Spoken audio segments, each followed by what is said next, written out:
The stars were burning, not with their usual cold light, but with the fire of dying worlds.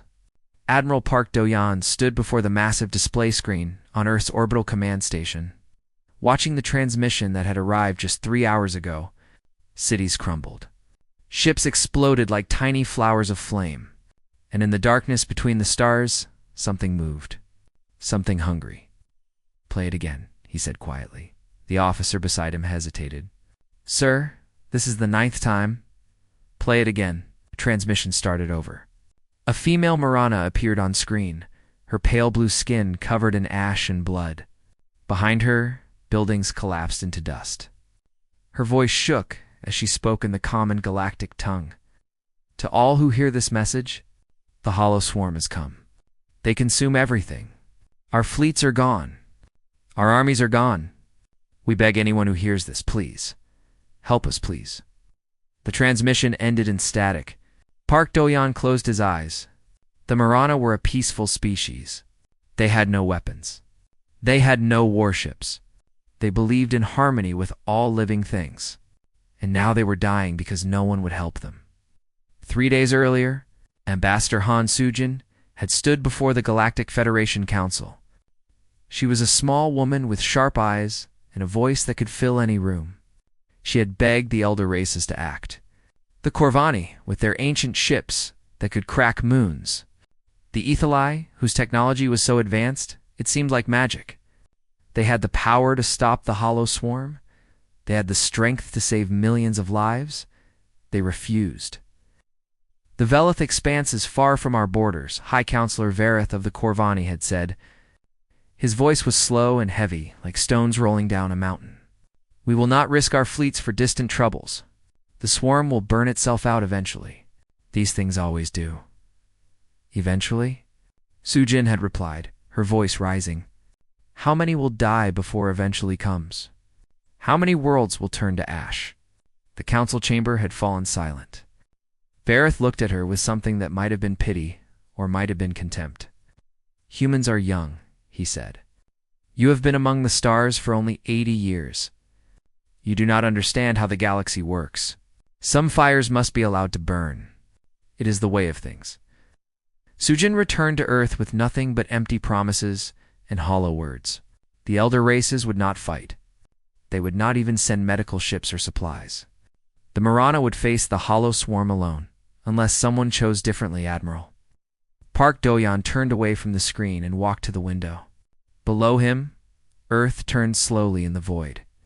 Blue oceans, green forests, clouds like cotton scattered across the surface. His home.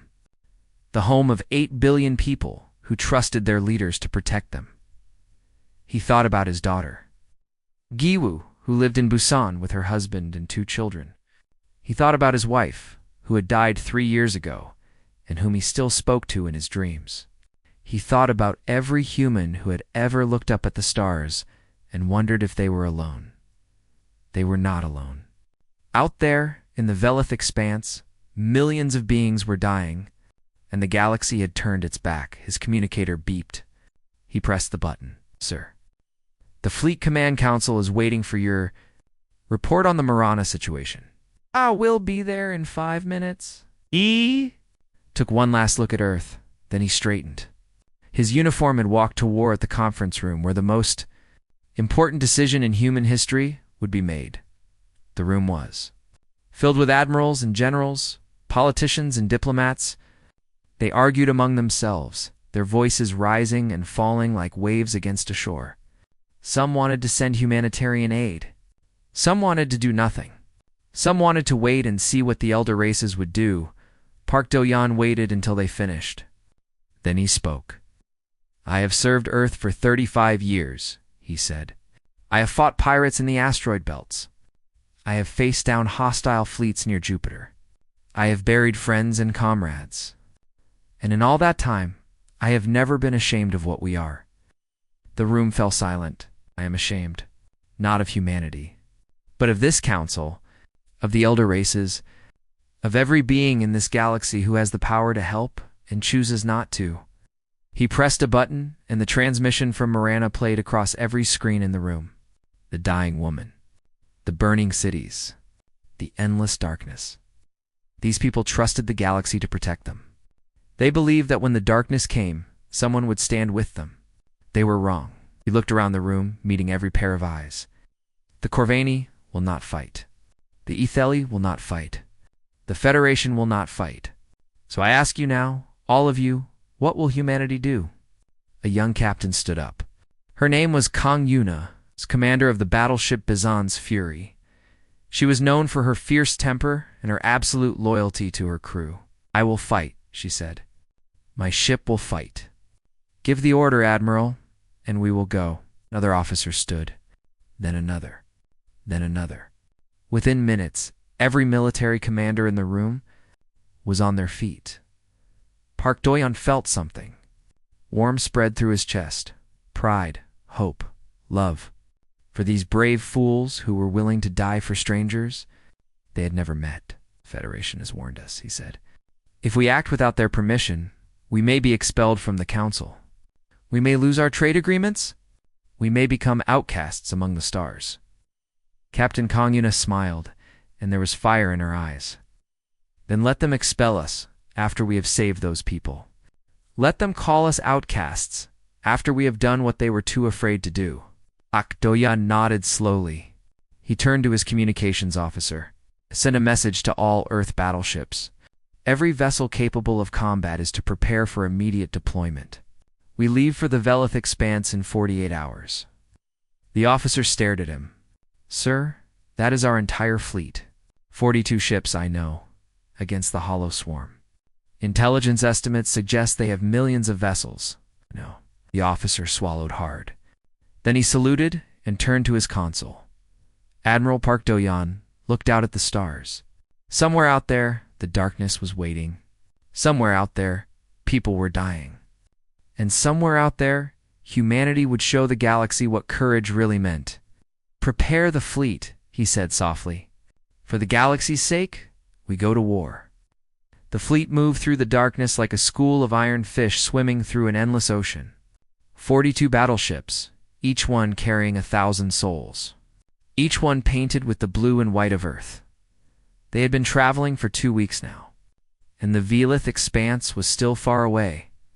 Lieutenant Baek Tai-ho stood at his station on the bridge of the Soul's Dawn, watching the stars drift past on the main screen. He was young, only 26, and this was his first real mission. His hands trembled slightly as he checked his weapons console for the 100th time that day. Nervous? Asked a voice behind him. He turned to find Admiral Park Do-yeon standing there, a small cup of tea in his hand. The old man's face was calm, his eyes kind. A little, sir, Tai-ho admitted. I have never been in real combat. Neither have most of us, Park said. Earth has been at peace for a long time. We have trained. We have prepared. But facing the unknown? He shook his head slowly. That is something no training can fully prepare you for. Are you scared, Admiral? Park was silent for a moment. Then he smiled. Every day. Every hour. Every minute. But fear is not weakness, Lieutenant. Fear is what keeps us sharp. Fear is what makes us careful. The only dangerous soldier is the one who feels nothing at all. Before Tai-ho could reply, an alarm sounded across the bridge. The communications officer looked up sharply. Sir, we are receiving a distress signal. Civilian ships. Marana refugees. They are under attack. Park moved to the main screen. A cluster of small ships appeared, surrounded by dark shapes that moved like shadows. The hollow swarm had found them. How far? Park asked. For hours at maximum speed, sir. But if we divert, we lose 2 days on our journey to Velith Prime. Park did not hesitate. All ships change course. We save those refugees. From across the fleet, Captain Kang Yuna's voice came through the communication channel. Admiral the Bizan's Fury requests permission to lead the rescue. My ship is the fastest. Permission granted, Captain. Take 3 destroyers with you. The rest of the fleet will follow. Yuna's ship shot forward, its engines blazing like blue fire against the black void. Tai-ho watched it disappear into the distance, and felt his heart pound in his chest. 4 hours later, they arrived to find the battle already over. The Bazan's fury floated among the wreckage of destroyed swarm vessels, its hull scorched and damaged but still intact. Around it, the refugee ships clustered like frightened children around their mother. Captain Kang Yuna appeared on the communication screen. Her face was covered in sweat and blood from a cut on her forehead, but she was smiling. 40,000 Marana survivors rescued, Admiral. We lost one destroyer, but the refugees are safe. Park closed his eyes for a moment. One destroyer. 80 crew members. 80 families who would receive the terrible news. 80 names to add to the list of the fallen. Well done, Captain, he said quietly. Bring them aboard. We will make room. The refugee ships were damaged beyond repair, so the Marana were transferred to the human battleships. They were tall, thin beings, with skin like pale blue ice, and eyes that held the sorrow of their dying world. They spoke little at first, too traumatized to trust anyone, but Lieutenant Beak Taiho tried. He learned their language, or at least enough of it to have simple conversations. He sat with their children and showed them pictures of Earth. He listened to their stories of home, of families lost, of cities that would never rise again. One evening, an elderly Marana woman approached him. She took his hand in her thin fingers and looked into his eyes. She asked, "Why did you come?" "Your people do not know us. We have nothing to give you. Why would you risk everything for strangers?" Taiho thought about her question for a long time. Then he said, "Because you needed help, and we could give it. That is reason enough." The old woman began to cry. "Your ships," she said through her tears. "We call them iron stars, because they shine in the darkness when all other lights have gone out." Meanwhile, in the engineering bay of the Soul's Dawn, Chief Engineer Minho was working on something that would change the battle to come. He was a small man with wild hair and grease-stained hands, and he had not slept in 3 days. "Come look at this," he said to Dr. Choi Hanna, the fleet's medical officer and xenobiologist. She was examining data about the hollow swarm, trying to understand what they were dealing with. Minho showed her a modified cannon. "I have increased the kinetic accelerator's power by 300%. These weapons can now fire projectiles at 12% of light speed. When we hit the swarm, they will feel it." Hannah nodded, but her face was troubled. "I have been studying the swarm's patterns," she said. "They are not a natural species, Minho. Someone created them. Long ago, some civilization built these things as a weapon. A weapon designed to destroy all life. Who would create such a thing? I do not know. But whoever they were, they are long dead. The swarm consumed them first. The news spread through the fleet. The enemy was not just an alien threat. It was a machine of extinction, built by ancient hands and set loose upon the galaxy. And now it was hungry again. On the 3rd week of their journey, the fleet received a message from the Galactic Federation. High Counselor Vareth's voice echoed through the bridge of every ship.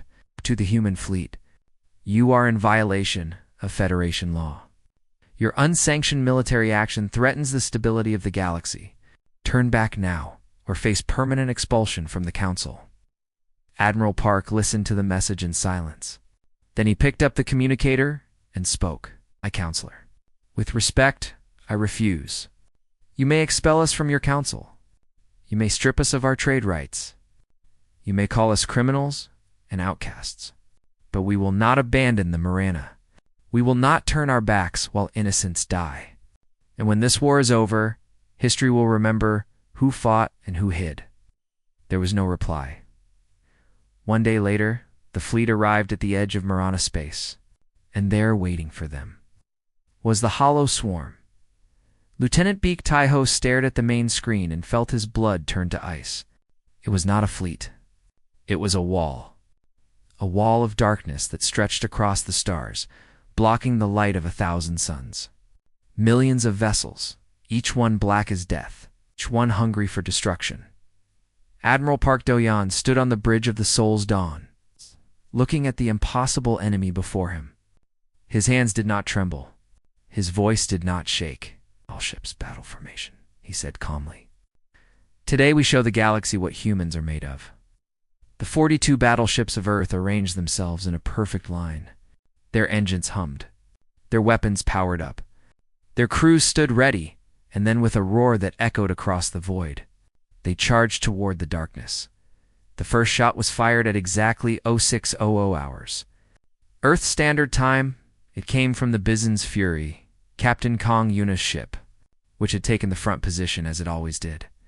The kinetic round screamed across the void at 12% of light speed and struck a swarm vessel directly in its center.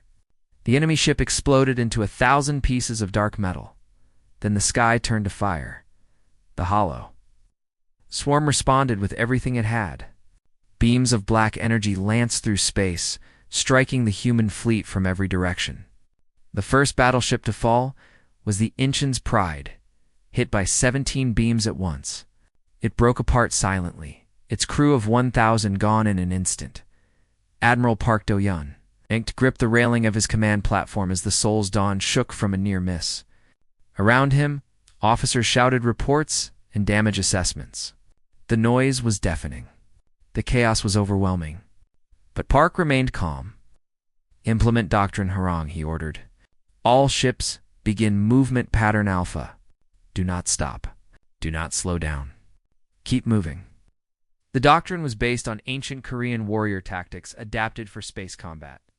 Instead of holding formation and trading fire, the human ships would move in constant waves, weaving and spinning, never presenting a still target. It was dangerous. It was exhausting, and it was their only chance.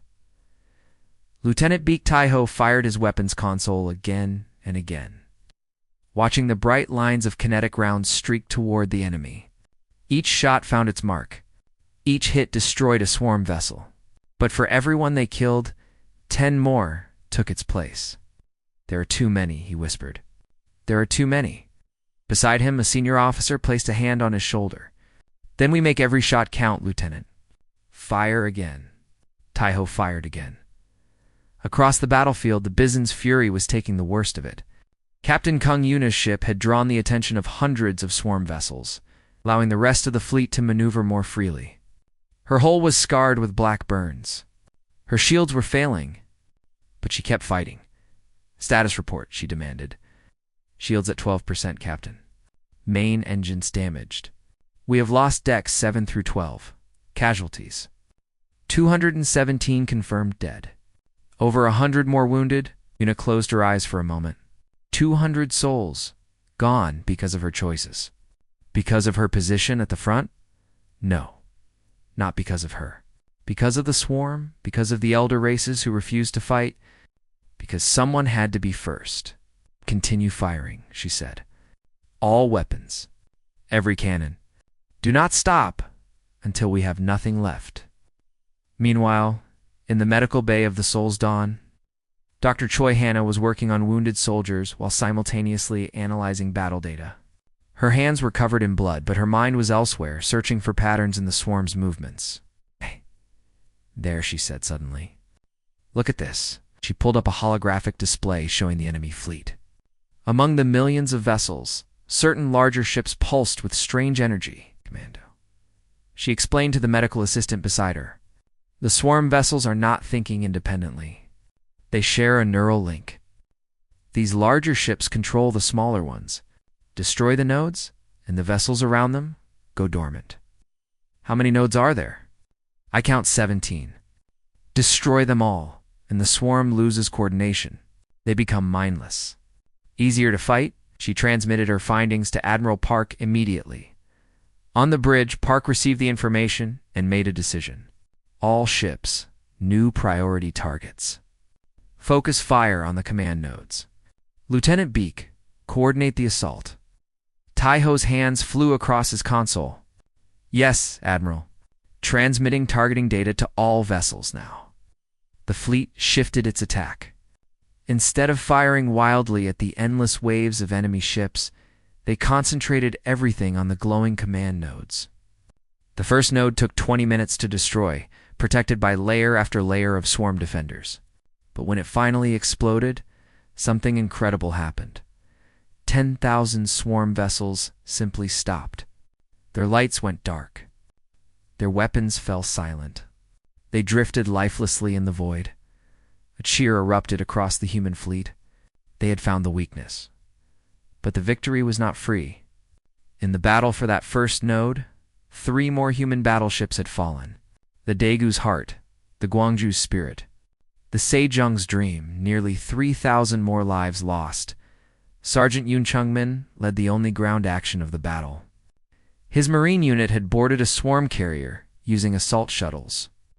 Fighting through corridors filled with nightmare machines that looked like insects made of black metal, his soldiers fell one by one, but they kept pushing forward. "Plant the explosives here," Changmin ordered, pointing at the carrier's core. "We have 3 minutes to get out." His Marines worked fast.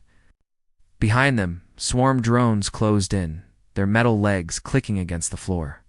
Changmin fired his rifle until it ran dry, then drew his pistol, then his knife. Ow. "Done!" a Marine shouted. "Charge is set. Everyone out. Now, run." They ran. The carrier exploded behind them, taking a second-in-command node with it. Another 20,000 swarm vessels went dark, but the cost was high. Of the 50 Marines who had boarded the carrier, only 12 made it back to their shuttle. Sergeant Changmin was the last one through the airlock, dragging a wounded soldier behind him. On the Bizen's Fury, Captain Kang Yuna knew her ship was dying. The hull was breached in 40 places. Life support was failing. The main engines were gone. They were drifting now, unable to move, unable to escape. "All crew evacuate," she ordered. "Get to the escape pods." That is a direct order. Her first officer hesitated. "Captain, what about you?" "Someone has to fire the main cannon. It still works. And there is a command node within range. But Captain, if you stay, I know." She smiled at him and there was no fear in her eyes. "I know. Now go. Tell my crew they were the best. Tell them I was proud to serve with them." The crew evacuated. Escape pods launched into the chaos of battle, picked up by other human ships, and Captain Kang Yuna sat alone on her ruined bridge. Watching the command node grow larger on her damaged screen, she thought about her childhood in Busan, the ocean, the smell of salt and fish, her mother's cooking. Simple memories. Happy memories. She thought about the old Marana woman who had called their ships Iron Stars. She thought about Admiral Park, who had asked humanity to do the impossible. Her hand moved to the firing control. "This is Captain Kang Yuna of the Bizen's Fury," she said, her voice carried across the fleet. "To everyone listening, to my crew, to all of humanity, do not weep for me. I die exactly where I want to be, fighting, protecting, giving everything for the people who needed us." The main cannon fired one last time. The round crossed the distance in a heartbeat and struck the command node dead center. The explosion was beautiful. Pure white light against the endless dark. "Tell Earth-Yuna whispered. "Tell them we did not run." "Ah!" The Bizen's Fury exploded. Captain Kang Yuna died. 30,000 more swarm vessels went silent. On the Seoul's dawn, Admiral Park Do-yoon watched the destruction of the Bizen's Fury. He did not speak. He did not move. A single tear rolled down his weathered cheek. Then he looked at the battle still raging around him. The swarm was retreating now, pulling back from Velith Prime. Their coordination shattered by the loss of too many command nodes. The human fleet had won, barely, painfully, but they had won. "Pursued him?" Lieutenant Taiho asked quietly. "No." Park shook his head. "We have lost 11 ships, 8,000 crew. We hold position. Protect the survivors."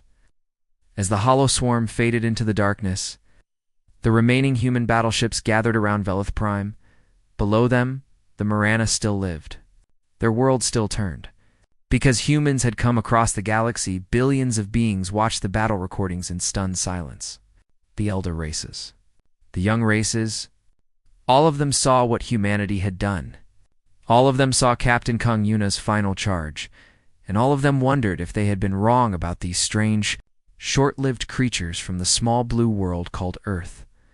the memorial ceremony was held on the surface of Velith Prime. 3 days after the battle, 8,000 names were read aloud, each one echoing across the purple fields where Marana and humans stood together.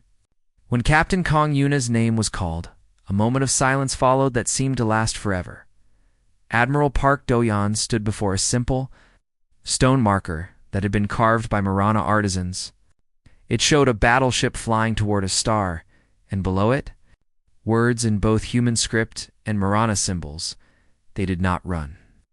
"We came here as strangers," Park said, his voice carrying across the gathered crowd. "We came not knowing if we would survive. We came because it was right. And though we lost many of our brothers and sisters, we would make the same choice again. Every time." Without hesitation, Marana wept openly. Their leaders bowed low to the human admiral, a gesture of deepest respect that they had not given to any outsider in 1,000 years. But the war was not over. The hollow swarm had retreated, but it had not been destroyed. Intelligence reports indicated that the enemy was regrouping in the Corvin Nebula, a vast cloud of gas and dust that hid their movements. And this time, they were not coming for distant worlds. This time they were heading for the heart of the Federation itself, Ambassador Han. Sujin returned to the Galactic Council with something she had not had before: evidence. The battle recordings played across the massive screens of the council chamber, showing everything. The human fleet charging into impossible odds, the falling of battleships, the sacrifice of Captain Kong Yuna. The council watched in silence. When the recording ended, Sujin stood at the center podium. She was tired, she was angry, and she was done begging. "You told us to stay home," she said, her voice sharp as broken glass. "You told us we were too young, too weak, too foolish to understand how the galaxy works. You were content to let millions die because their worlds were far from your borders." She pointed at the screen, frozen on the image of the Bison's fury in its final moment.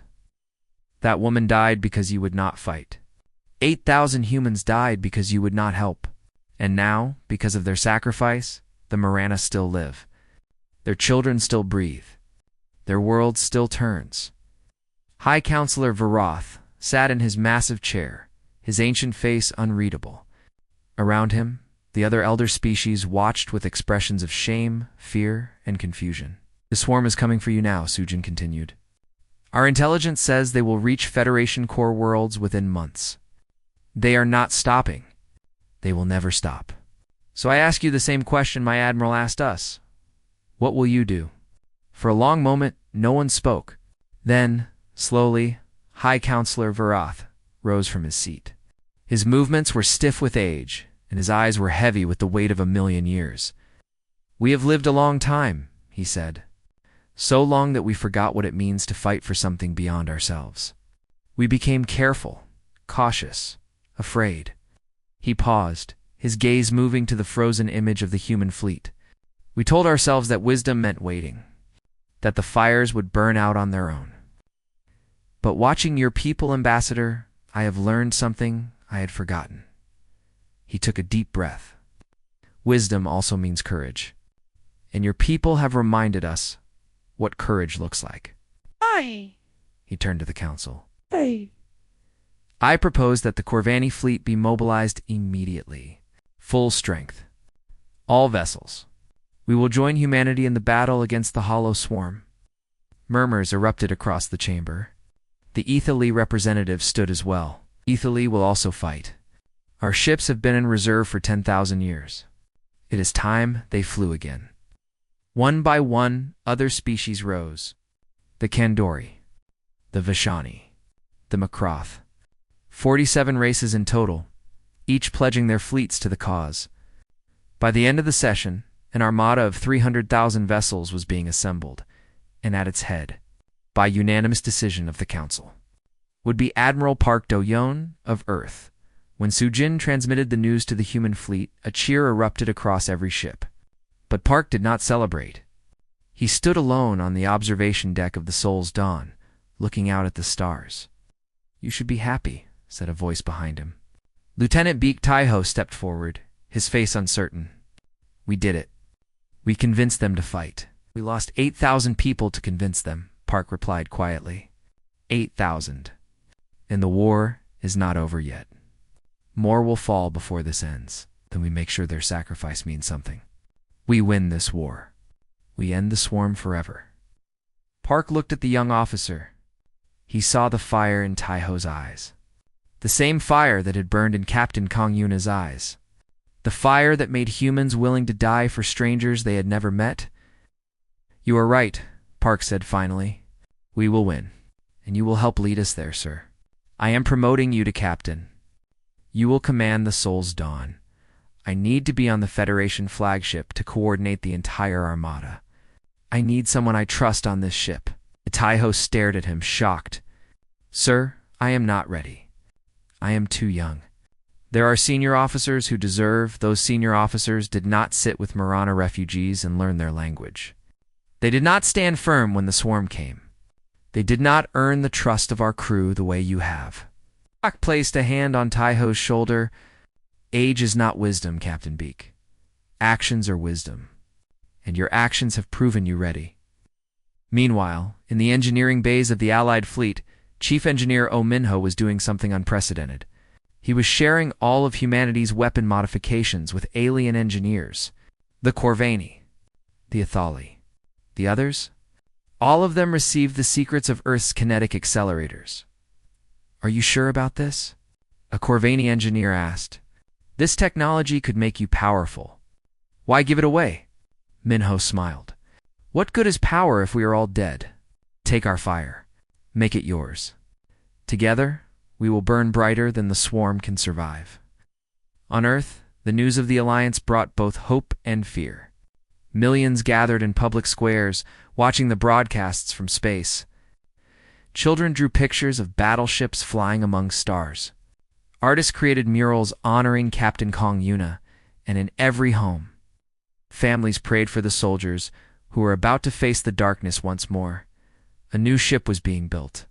They called it the Bison's Fury II, and it would be commanded by Shin Yunji, a young officer who had served under Captain Yuna for 3 years. She had survived the first battle by pure chance, her escape pod rescued moments before running out of air. Now she stood on the bridge of the new ship, looking at the sea. Apton's chair that had once belonged to her mentor. I will make you proud, she whispered to the empty room. I promise. The combined fleet assembled at the edge of the Corvin Nebula. 300,000 vessels, from 47 species, each one carrying warriors who had finally chosen to fight. At the center of the formation, the human battleships held their position. 31 ships remained from Earth's original 42. 31 iron stars that had shown the galaxy the way. Admiral Park Do-yeon stood on the bridge of the Federation flagship, surrounded by officers from a dozen different species. His voice was transmitted to every ship in the armada. He came to the stars seeking friendship, he said. We found something more. We found family. Brothers and sisters we never knew we had. Allies who learned, as we did, that some things are worth dying for. He looked out at the vast fleet stretching across space. Today we fight together. Today we stand as one. Today we end the hollow swarm forever. Not for pride. Not for glory, but for the galaxy's sake. For every child yet to be born. For every world yet to bloom. For the future we all deserve. He raised his hand. All ships. Forward into the darkness. Let us bring the light. 300,000 engines ignited as one. The greatest armada in galactic history began its march toward the final battle. The Corvin Nebula stretched before them like a wall of purple and gold.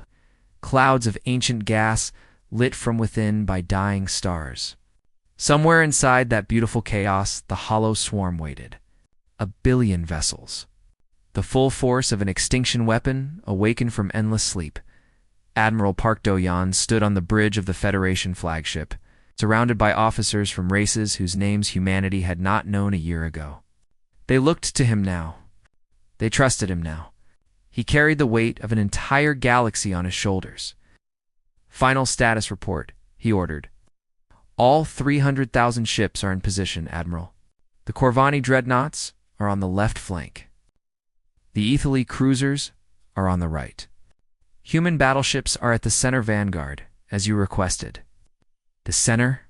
Park allowed himself a small smile. Where humans belong? Communication officer looked up suddenly. Sir, we are receiving a transmission from inside the nebula. It is the swarm. On screen.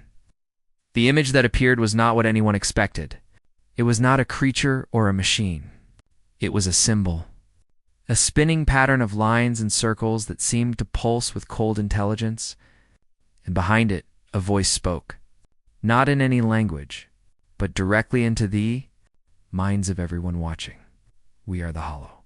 We are the end. You cannot stop us. We consumed our creators.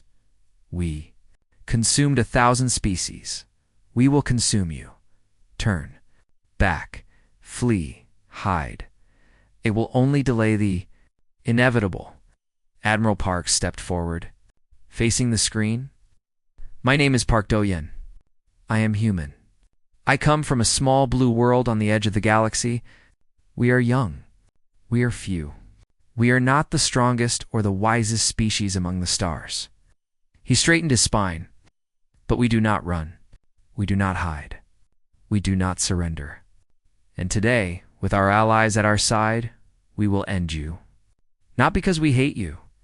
Not because we fear you. But because the galaxy deserves to live, and you are in the way. He turned to his officers. All ships. Attack. The armada surged forward into the nebula, 300,000 points of light cutting through the purple clouds, and from the darkness ahead, 1 billion shadows rose to meet them. The battle that followed would be remembered for 1,000 years, Captain. Beak Taiho commanded the Soul's Dawn from its position at the heart of the human formation. His hands moved across the console with the skill of a veteran, directing fire toward command nodes while weaving through waves of enemy vessels. He had been terrified at the start of the war. Now he felt only cold determination. Target that cluster, he ordered. Concentrated fire. Take out the node. The ship shook as enemy beams struck the hull. Damage reports flooded in. But Taiho kept fighting. He had promised Admiral Park he would make their sacrifices mean something. He intended to keep that promise. On the right flank, Dr. Choi Hannah worked frantically in the medical bay while simultaneously analyzing battle data on her portable console. The wounded came in faster than she could treat them, but she never stopped. Never slowed. The origin point, she muttered, staring at her screen. It is in the center of the nebula. A dying star. That is where the weapon was first activated. That is where we need to strike. She transmitted her findings to Admiral Park. His response came immediately. Are you certain, Doctor? Yes, Admiral. Destroy the origin point, and the entire swarm network collapses. They lose their connection to the original programming. They die. The radiation around a dying star would be lethal. Any ship that enters would not survive. Hannah closed her eyes. I know. On the left flank, Sergeant Yoon Chongmin led his Marines in boarding action after boarding action. They hit swarm carriers, planted explosives, and fought their way out through corridors filled with metal nightmares. Each mission was a coin flip. Each return was a miracle. Sergeant, we have another target, his lieutenant reported. A massive carrier near the origin point. Intel says it is protecting the approach route. Chongmin looked at his remaining soldiers. 23 Marines left from an original force of 200. They were exhausted, wounded, broken in ways that would never fully heal. But they were still standing. Load up, he said. We are going in. The battle raged for hours. Thousands of ships fell on both sides. The Corvani lost half their dreadnought fleet. The Ithali lost their flagship. Human battleships burned and broke and died. But the Allied armada pushed forward, step by bloody step. Driving toward the heart of the nebula, Commander Shin Yunji guided the Bizon's Fury II through the chaos. Her ship cutting a path of destruction through swarm formations, she fought with a fury that matched her ship's name. Driven by memories of the captain who had given her life at the first battle, when Admiral Park's voice came through her communicator, she already knew what he was going to say. Commander Shin, We need a ship to reach the origin point. The radiation will be lethal. There is no return. I cannot order anyone to do this. I can only ask for volunteers. Yunji looked around her bridge. Her crew looked back at her. In their eyes, she saw the answer. It's Admiral, she said calmly. The Bizen's Fury to volunteers. We will complete the mission. Commander, you understand what this means? I do, she smiled. And in that moment, she looked exactly like Captain Kung Yuna. Tell Earth we did not run. The Armada parted to create a corridor through the swarm. Every Allied ship focused its fire on the enemies blocking the path. Thousands of swarm vessels exploded as the Bizen's Fury shot forward, its engines burning at maximum on the Sol's dawn. Captain Beak Taiho watched the ship disappear into the glowing heart of the nebula. Good luck, he whispered. Good luck. Commander Shinyunji felt the radiation alarms screaming around her as her ship approached the dying star. Her crew was already falling, their bodies unable to withstand the energy pouring through the hull. She held the controls with hands that were burning from the inside out. Through the golden fire, she saw it. The origin point. A black sphere floating in the heart of the star, pulsing with the same cold pattern the swarm had shown in their transmission. The source of everything. The beginning and the end. She armed every weapon on her ship. Every missile, every cannon, every explosive charge. Captain Yuna, she said softly, I hope you are watching. She pressed the firing control.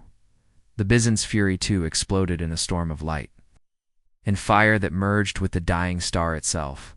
The black sphere cracked, shattered, broke apart into 1,000,000 pieces, and across the galaxy, 1,000,000,000 hollow swarm vessels went silent. On the Sol's dawn, Captain Taiho watched the enemy fleet simply stop. Their lights went dark. Their weapons fell silent. They drifted like dead leaves on still water. It is over, someone whispered. It is over, Taiho confirmed, tears running down his face. She did it. They did it. Admiral Park Do-yan stood on the bridge of the Federation flagship, watching the last traces of swarm activity fade from the sensors. Around him, officers from a dozen species wept and embraced. The war was won. The galaxy was saved. 1 year later, Memorial Park stood on Velith Prime. 32 statues of human battleships circled a central monument that listed every name of every soldier who had fallen. Captain Kang Yuna, Commander Shin, Yunji, 8,000 others who had given everything for strangers they had never met. The Galactic Federation created a new council seat that year. Humanity was now considered an elder race, not by age, but by honor. Ambassador Han Soo-jin took the position. Her sharp eyes now softened by wisdom and experience. Admiral Park Do-yan retired to a small house on the coast of Korea. Not far from the city of Busan, he spent his days tending a garden and watching the ocean waves. Some nights he looked up at the stars and remembered Captain Beak Taiho commanded Earth's new flagship. It's the largest vessel humanity had ever built. They named it Yuna's Light, and it carried the legacy of all those who had fought before. Across the galaxy, alien children learned a new phrase in their schools. Teachers told them the story of the small blue world that had refused to stand by while others suffered. They learned about the iron stars and the brave humans who had crewed them. They learned to say 3 words that had become a promise, a prayer, and a battle cry all at once. For the galaxy's sake. And in the endless darkness of space, where the hollow swarm had once brought death and despair, the stars shone brighter than they had in 1,000,000 years. Not because anything had changed in the cosmos, but because the beings who looked up at them now understood something precious. They were not alone. They had never been alone. And when the darkness came, there would always be someone willing to carry the light. On a shelf in Admiral Park Do-yoon's small house, a photograph stood in a simple frame. It showed Captain Kang Yuna on the bridge of the original Bizen's Fury, smiling at the camera with fire in her eyes. Every morning, Park touched the frame gently. We did it, he said softly. We did not run. Then he walked out to his garden and watched the sunrise, knowing that somewhere among the stars his friends were finally at peace.